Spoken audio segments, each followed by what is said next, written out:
and the wheels of freedom kept on turning. At night the campfire kept on burning, symbol of the life upon the road. Home on wheels, each day new faces, staying in the camping places, no permanent address or fixed abode. Activists had been thinking and talking about having a special event to celebrate Duncan as a great traveller, tradition bearer. We did feel that we should have a minding of Duncan, a visual minding here in the centre that would just, and we thought, what's the right thing to have?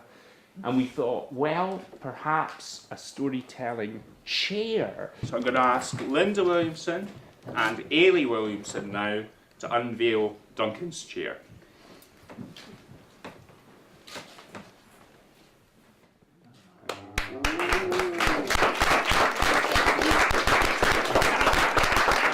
No water, no. So there we are, And I think here's the quake. And just go round. Linda, you first, and then over to the others. A little sip, yeah. Well, you can gulp if you want, you know. Once horse and wagon reigned supreme, forgotten now like last night's dream. Sometimes I wish I could turn back the clock, though I felt the damp, the cold and hunger in some lonely camp when I was younger, when ground lay frozen hard as granite rock. Well, he was just, I think, the premier storyteller, traveller storyteller in Scotland, I think.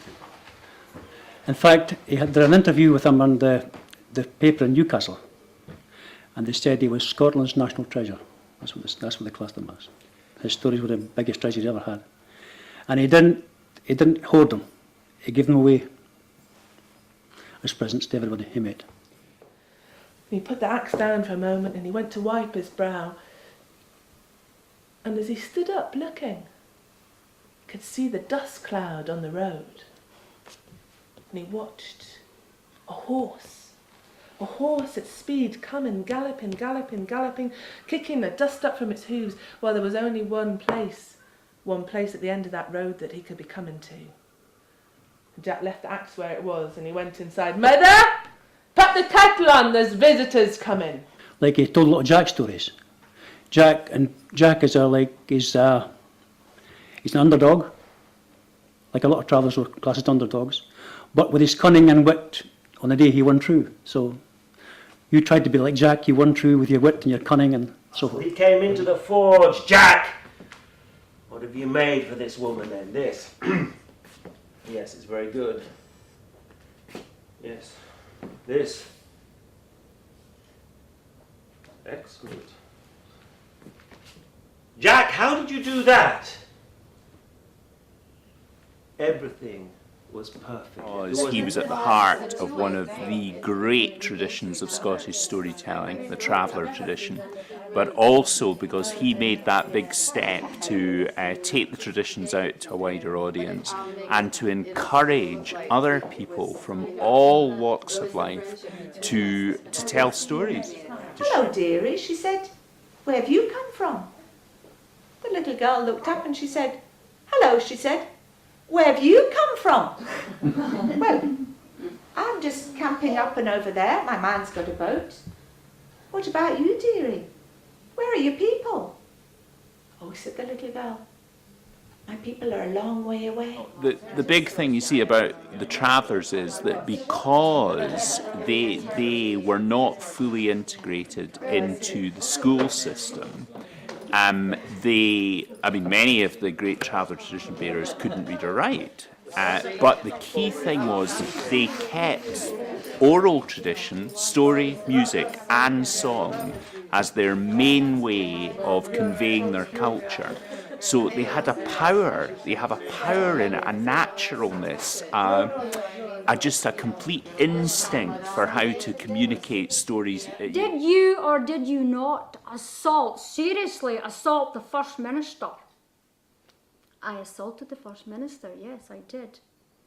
Well, madam, I believe that he only wants an apology. Yeah, that's true, he does. Apology apologise then and walk free through the door. You could have heard a pin drop in that courtroom. And all I could see was the media fading away into the distance. And I was standing on the banks of the River Tay in the middle of the winter time. And the tent was on fire, the flames reflected on the winter's water. The father was thumping the earth, his futile attempts to stop the authorities from taking his tiny infant from his wife's breast as she was feeding that baby went to nothing. A little toddler stood in the background, shaking in the cold winter's night, crying, watching what was happening. The little toddler grew up, and he saw it many times, and he never forgot it. And he was lying there on his deathbed, and his hand was holding mine, and he was saying, get them to recognise the terrible wrongs that they have done against our people, voiceless people. You get the apology. So I said to the judge, yes, I'll apologise, if he will. Because the travellers had a symbiotic relationship with the settled community. I mean, they were valued and welcomed in that community because they provided vital labour at key seasons of the year. They brought and all those things. But another thing that the traveller tradition has, and that is another of the reasons that it's important now, is a closeness to nature. It was a rough and ready life, but it was an ecological life. They knew how to make the most of very, very little. And I did this song to rap in Glasgow 2 or 3 months ago. And it was a boy that was going round about me singing rap. You know, fantastic boy he was, fantastic rapper. But I was trying to get my old-fashioned ballads through to him. And he was trying to get his rap through to me. So this is the ballad I chose to do the rap. When two lovers meet down beneath the green bower,